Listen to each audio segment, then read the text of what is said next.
Here I have Nissan Ariya Nismo, and let me show you how to enable tracking dots distance.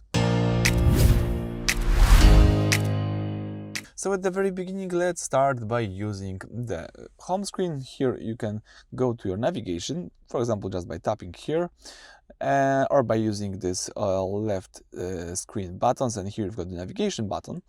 So this is the navigation, and if you have opened your navigation, you've got access to navigation settings.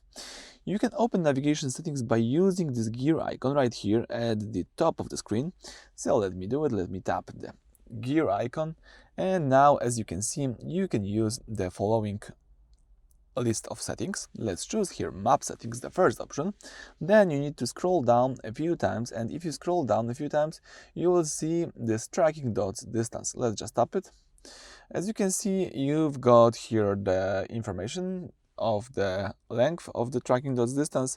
So this settings determines how often a dot is placed on the map. You can set it to place a dot every few meters, every 50 meters, or even every 500 meters. In my case, let me do this every 100 meters. It could be enough for me. So that's it. Thank you for watching. Please subscribe to our channel and leave thumbs up.